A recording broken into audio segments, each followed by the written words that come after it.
Best guide চ্যানেলে আমার সকল দর্শক বন্ধুদের জানাই সুস্বাগতম। মানব চরিত্রে যেসব খারাপ দিক আছে তার মধ্যে হিংসা বিদ্বেষ মারাত্মক ক্ষতিকারক। ব্যক্তি, পরিবার ও সমাজে পারস্পরিক হিংসা বিদ্বেষ, ঈর্ষাকাতরতা, কলহ বিবাদ প্রভৃতি মানুষের শান্তিপূর্ণ জীবনকে অত্যন্ত বিষময় করে তোলে। এতে মানুষের ব্যক্তিগত, পারিবারিক, সামাজিক ও জাতীয় জীবন দুর্বিষহ হয়ে ওঠে। অন্যের সুখ শান্তি ও ধনসম্পদ বিনষ্ট বা ধ্বংস করে নিজে এর মালিক হওয়ার কামনা বাসনাকে হিংসা বলা হয়। ঈর্ষা বা হিংসা মানুষকে কত অধঃপতনে নিয়ে যায় তার কোনো সীমা পরিসীমা নেই। ঈর্ষা ও হিংসা প্রায় একই রকম আবেগ, তবে হিংসাকে বলা হয় ঈর্ষার চরম বহিঃপ্রকাশ। ঈর্ষাকাতরতা হিংসার পর্যায়ে চলে গেলে আক্রোশবশত মানুষ হত্যাকাণ্ড পর্যন্ত ঘটিয়ে ফেলতে পারে। হিংসুক ব্যক্তি অন্যের ভালো কিছু সহ্য করতে পারে না। কাউকে কোনো উন্নতি বা ক্ষমতায় অভিষিক্ত দেখলে অন্তরে জ্বালা অনুভব করে। ঈর্ষা মানুষের জীবনকে কিভাবে ধ্বংস করে দেয়, মহাভারতে দুর্যোধনের চরিত্রটি পর্যালোচনা করলে পরিষ্কার ধারণা পাওয়া যায়। আমার প্রিয় দর্শক বন্ধুর কাছে সম্পূর্ণ ভিডিওটি দেখার অনুরোধ রইল। ভিডিওটি দেখে সামান্য উপকার পেলে লাইক, শেয়ার এবং কমেন্ট করতে ভুলবেন না। দৈনন্দিন জীবনের বিভিন্ন সমস্যা সমাধানের দিশারি এই চ্যানেলে আপনি যদি প্রথম হন তাহলে চ্যানেলটি সাবস্ক্রাইব করে বেল আইকনটি অ্যাক্টিভ রাখার অনুরোধ রইল। বিদুর ছিলেন ধৃতরাষ্ট্রের রাজসভার একজন মন্ত্রী। যদিও তিনি ছিলেন ধৃতরাষ্ট্রের কনিষ্ঠ ভ্রাতা, কিন্তু তিনি অত্যন্ত জ্ঞানী ছিলেন। তিনি ছিলেন স্বয়ং মূর্তিমান ধর্ম। তিনি ছিলেন ধর্মরাজ যমরাজের অবতার। তাই তিনি যথার্থভাবে সর্বদা ধর্মের স্তরে অধিষ্ঠিত ছিলেন। অপরপক্ষে দুর্যোধন ছিল কলির অবতার, আর তার কাজই ছিল ধর্মকে পরাস্ত করে অধর্মের প্রতিষ্ঠা করা। তাই বারংবার বিদুর ধৃতরাষ্ট্রকে পরামর্শ দিয়েছিলেন দুর্যোধনকে পরিত্যাগ করার জন্য। প্রকৃতপক্ষে দুর্যোধনের জন্মের পরেই তাকে পরিত্যাগ করার জন্য, দুর্যোধনকে হত্যা করার জন্য বিদুর ধৃতরাষ্ট্রকে বলেছিলেন। কেন দুর্যোধনকে জন্মের পরেই হত্যা করা উচিত সে বিষয়ে যথেষ্ট যুক্তিসঙ্গত কারণও বিদুর প্রদর্শন করেছিলেন। কেননা তিনি লক্ষ্য করেছিলেন যে দুর্যোধনের জন্মের পরে পরেই সমস্ত রকমের অশুভ লক্ষণসমূহ পরিস্ফুটিত হয়েছিল।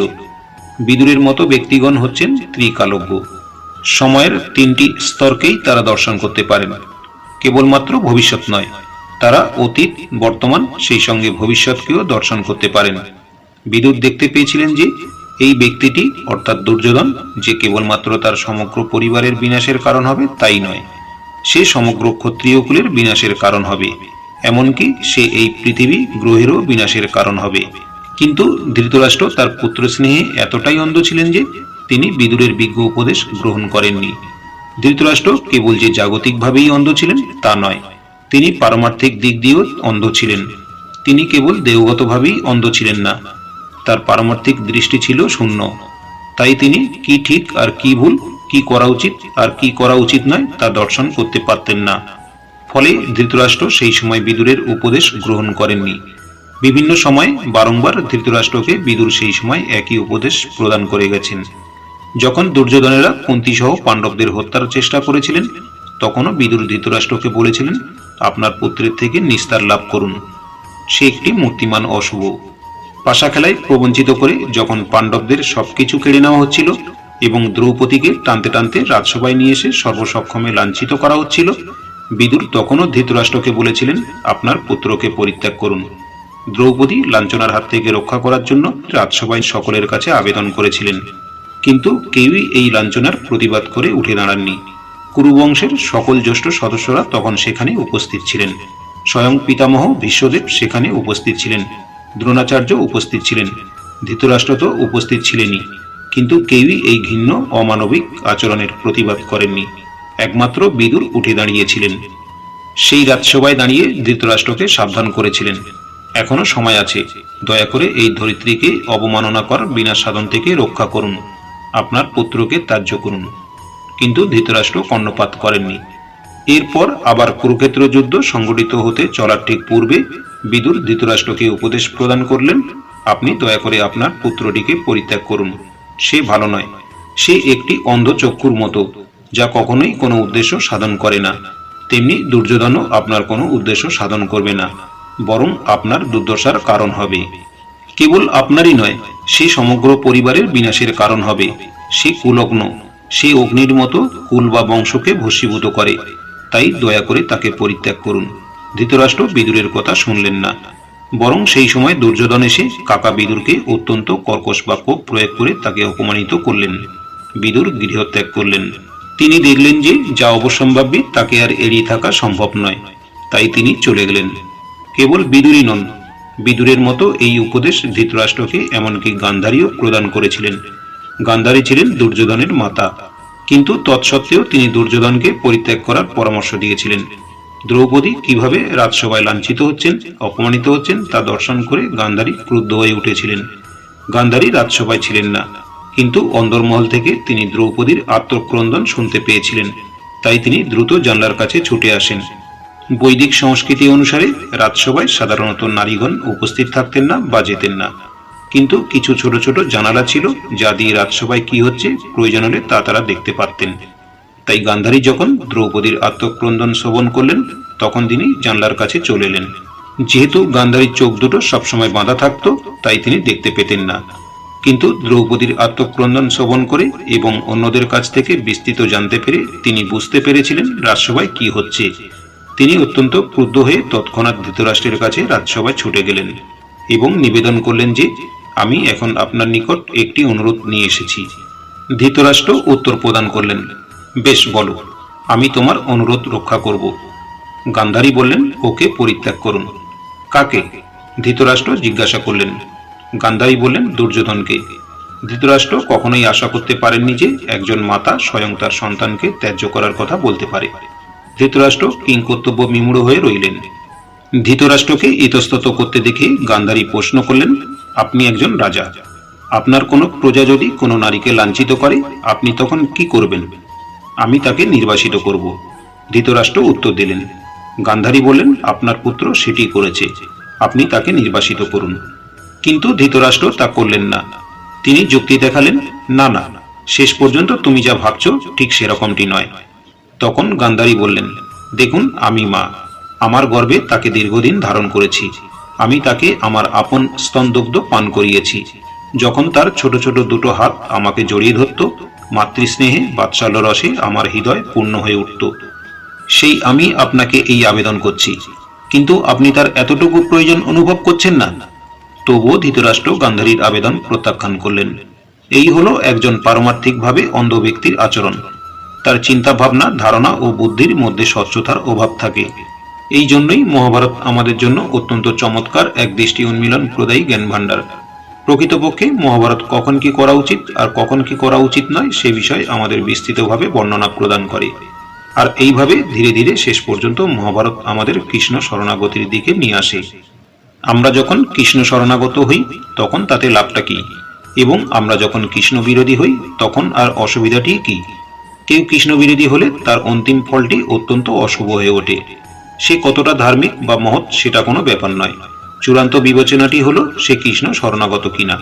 এই শিক্ষাটি মহাভারত ও ভগবদ গীতার মতো অপূর্ব শাস্ত্রে প্রধান মণিরত্নের মতো স্থাপিত হয়েছে। আমরা দেখতে পাই যে বিদুর ধৃতরাষ্ট্রকে উপদেশ প্রদান করলেও ধৃতরাষ্ট্র তা শ্রবণ করতে ইচ্ছুক ছিলেন না। তিনি তার পুত্রের প্রতি আসক্তির দ্বারা এতটাই প্রভাবিত ছিলেন। কেন? সেটি ইতিহাসই প্রকাশ করেছে। ধৃতরাষ্ট্র ছিলেন অত্যন্ত দুর্ভাগা।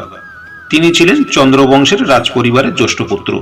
স্বাভাবিকভাবেই পরিবারের জ্যেষ্ঠ পুত্রের রাজা হওয়ার কথা, কিন্তু তিনি রাজা হতে পারছিলেন না, কেননা তিনি ছিলেন জন্মান্ধ। কিন্তু তার আশা ছিল, ঠিক আশা নয় বলা ভালো, দৃঢ় প্রত্যয় ছিল যে তিনি রাজা না হতে পারলেও তার পুত্রই রাজা হবে। এই প্রত্যাশা ও বিশ্বাসকেই তিনি মনে মনে লালন করে বেঁচেছিলেন। কিন্তু সময়ান্তরে তার পুত্রের জন্ম হওয়ার আগেই পাণ্ডুর পুত্রের জন্ম হলো। ফলে ধৃতরাষ্ট্র পুনরায় আশাহত হলেন। যদিও পাণ্ডু ধৃতরাষ্ট্রের কনিষ্ঠ ভ্রাতা, কিন্তু পাণ্ডুর পুত্রই আগে জন্ম নিল। তাই বৈদিক প্রথা অনুযায়ী রাজপরিবারের জ্যেষ্ঠ পুত্রই যেহেতু রাজা হতে পারেন, সেই ঐতিহ্য বা নিয়ম অনুযায়ী পাণ্ডুর পুত্র যুধিষ্ঠির মহারাজই সিংহাসনের স্বাভাবিক উত্তরাধিকারী। আর এটি ছিল দুর্যোধনের ঈর্ষার অন্যতম কারণ। যেহেতু সে রাজা হতে পারবে না, তাই শিশুকাল হতেই ধৃতরাষ্ট্র পুত্র দুর্যোধন ছিল অত্যন্ত ঈর্ষান্বিত। কেবল তাই নয়, পাণ্ডবগণ বিশেষ করে ভীম শক্তিতে ও অন্যান্য গুণাবলীতে দুর্যোধনের চেয়ে অনেক শ্রেষ্ঠ ছিলেন। সকল পাণ্ডবগণই ছিলেন অত্যন্ত সুবিখ্যাত। সকলেই তাদের ভালোবাসত ও শ্রদ্ধা করত, বিশেষ করে ভীষ্ম ও দ্রোণাচার্য। দুর্যোধন সেটা সহ্য করতে পারতেন না। কেননা এই দুজনেই ছিলেন সেই সময় তার জীবনে বিশেষ গুরুত্বপূর্ণ ব্যক্তিত্ব। ভীষ্মদেব ছিলেন পিতামহ এবং দ্রোণাচার্য ছিলেন তার অস্ত্র শিক্ষাগুরু। অর্জুন সব দিক থেকেই দুর্যোধনকে ছাপিয়ে গিয়েছিলেন। শক্তিতে ভীমও তাকে ছাপিয়ে গিয়েছিলেন। তাই দুর্যোধন অত্যন্ত ঈর্ষান্বিত হয়ে উঠেছিলেন। অন্যথায় দুর্যোধনের অনেক গুণাবলী ছিল। তিনি ছিলেন অত্যন্ত মহৎ, কিন্তু তার শত মহত্ব, তার শত গুণাবলীকে নষ্ট করে দিয়েছিল তার এই একটি মাত্র দোষ, ঈর্ষা। আবার দুর্যোধনকে কলির অবতার বলা হয়ে থাকে। কলি হলো ঈর্ষা ও ক্রোধের পুত্র। তাই প্রকৃতপক্ষে দুর্যোধন ছিলেন ঈর্ষা ও ক্রোধের এক মিশ্র উৎপাদন। দুর্যোধন তাই অত্যন্ত ঈর্ষান্বিত থাকতেন, বিশেষ করে পাণ্ডবদের ক্ষেত্রে। এটি ছাড়া দুর্যোধন অনেক ভালো গুণে গুণান্বিত ছিলেন, অত্যন্ত ভদ্র ও উদার বা দানশীল। আর সেজন্যই এত অসংখ্য মানুষ তাদের জীবন উৎসর্গ করার জন্য দুর্যোধনের পক্ষে যোগদান করেছিল। দ্রোণাচার্য যখন পাণ্ডব ও কৌরবদের সঙ্গে তার পুত্র অশ্বত্থামার পরিচয় করিয়ে দিয়েছিলেন, দ্রোণাচার্য আশা করেছিলেন যে স্বাভাবিকভাবেই অশ্বত্থামা পাণ্ডবদের প্রতি আকর্ষিত হবে। কিন্তু পরিবর্তে দুর্যোধনের সঙ্গে অশ্বত্থামার একটি সম্পর্ক গড়ে উঠেছিল। এতটাই গভীর ছিল সেই বন্ধুত্ব যে দুর্যোধনের জন্য অনেক ঘৃণ্য কাজও সে করেছিল। এইসব ঘৃণ্য কাজগুলির মধ্যে জঘন্যতম ছিল নিদ্রিত ব্যক্তিদেরও হত্যা, বিশেষত দ্রৌপদীর 5 পুত্রকে। অশ্বত্থামা কেবলমাত্র দুর্যোধনকে সন্তুষ্ট করার জন্যই এইসব করেছিল। অশ্বত্থামার জীবনের ব্রত, তার অস্তিত্বের উদ্দেশ্যই যেন ছিল কেবলমাত্র দুর্যোধনকে সন্তুষ্ট করা। ঠিক একইভাবে কর্ণের প্রতি দুর্যোধনের উদার মনোভাবের জন্য কর্ণ দুর্যোধনের কাছে বিকৃত হয়ে গিয়েছিল। অনেক বছর কুরু রাজপুত্রদের অস্ত্র শিক্ষা প্রদানের পর কুরু রাজপুত্রেরা অস্ত্র শিক্ষায় কতখানি দক্ষতা অর্জন করল তা প্রদর্শনের জন্য দ্রোণাচার্য এক অনুষ্ঠানের আয়োজন করেছিলেন। সেই অনুষ্ঠানে সহসা কর্ণ এসে উপস্থিত। অস্ত্রগুরু দ্রোণাচার্যের বিচক্ষণ চোখ কর্ণকে একবার দেখেই বুঝতে পারল অত্যন্ত শক্তিশালী ও অত্যন্ত প্রতিভাধর এই কর্ণ। দ্রোণাচার্য সমস্যা সন্নিগ্ধ হয়ে কর্ণকে এই জিজ্ঞাসা করলেন, তোমার পরিচয় কি? কি নাম তোমার? কর্ণ স্বীকার করলেন তিনি নিম্ন জাতের সুতপুত্র। তখন দ্রোণাচার্য তাকে বললেন, তুমি রাজপুত্রদের সঙ্গে প্রতিযোগিতায় অংশ নিতে পারবে না। তাদের সঙ্গে প্রতিযোগিতায় অংশগ্রহণের জন্য তোমাকে সমগোত্রীয় হতে হবে। কোন সাহসে এখানে এসে তুমি রাজপুত্রদের সঙ্গে প্রতিদ্বন্দ্বিতায় আহ্বান করছো? ঠিক সেই সময় দুর্যোধন ঘোষণা করলেন, ঠিক আছে, আমি ওকে অঙ্গরাজ্য দান করছি। এইভাবে তখন কর্ণকে অঙ্গরাজ্য দান করে দুর্যোধন তাকে ক্ষত্রিয় স্তরে উন্নীত করলেন। তাহলে আমরা দেখতে পাচ্ছি যে দুর্যোধনের অনেক ভালো গুণ ছিল, ফলে কর্ণের মতো বহু মানুষ তার প্রতি পূর্ণরূপে কৃতজ্ঞ ছিল। তাই কর্ণ একজন অত্যন্ত মহান ব্যক্তি হওয়া সত্ত্বেও দুর্যোধনের সন্তোষ বিধানের জন্য অত্যন্ত অধঃপতিত স্তরে নেমে যেতেও দ্বিধা করেননি। এই জন্য শ্রীল প্রভুপাদ আমাদের নির্দেশ প্রদান করেছেন যে আমরা কি ধরনের সঙ্গ করছি সে বিষয়ে আমরা যেন অত্যন্ত সতর্ক থাকি। সঙ্গ করার ব্যাপারে আমাদের খুবই সাবধানে থাকতে হবে। আমরা যদি অসৎ সঙ্গে অবস্থান করি, আমরা যতই ভালো হই না কেন সেটা কোনো ব্যাপার নয়, সেই অসৎ সঙ্গের প্রভাব আমাদের উপর পড়বে। সুতরাং সঙ্গ ব্যাপারটি অতি গুরুত্বপূর্ণ। দুর্যোধন এইভাবে কর্ণকে জয় করেছিল। এমনকি মাদ্রীর ভ্রাতা পাণ্ডবদের মামা শল্যকেও সে জয় করেছিল। শল্য কুরুক্ষেত্রের যুদ্ধে পাণ্ডব পক্ষেই যোগদান করতে এসেছিলেন, কিন্তু দুর্যোধনের ব্যবহারে মুগ্ধ হয়ে অবশেষে কৌরব পক্ষে যোগদান করেন। যুদ্ধ করার ক্ষেত্রে কর্ণের একটি সমস্যা ছিল। সেটি হলো, কর্ণ যখন জানতে পারল যে কৃষ্ণ হবেন অর্জুনের রথের সারথি, কর্ণ দুর্যোধনকে বলল, দেখো দুর্যোধন, কৃষ্ণের মতো একজন সারথি যদি অর্জুনের থাকে তাহলে আমি তার সঙ্গে প্রতিদ্বন্দ্বিতা করতে সমর্থ হব না। দুর্যোধন জিজ্ঞাসা করল, তাহলে কে তোমার রথের সারথি হতে পারে?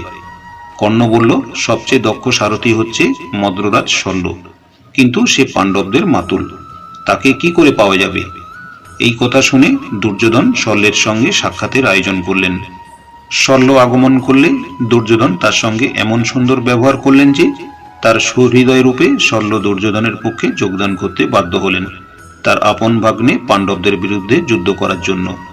এই জন্য দুর্যোধনকে কেউ কেউ অত্যন্ত সুকৌশলী পরিকল্পক বলে অভিহিত করে থাকে।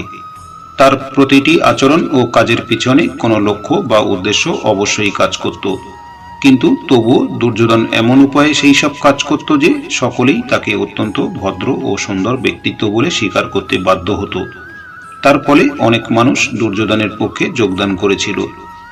কুরুক্ষেত্র যুদ্ধ আয়োজিত হলে পাণ্ডবগণের পক্ষে ছিল 7 অক্ষয়িনী সেনা, কিন্তু কৌরব পক্ষে ছিল 11 অক্ষয়িনী সেনা।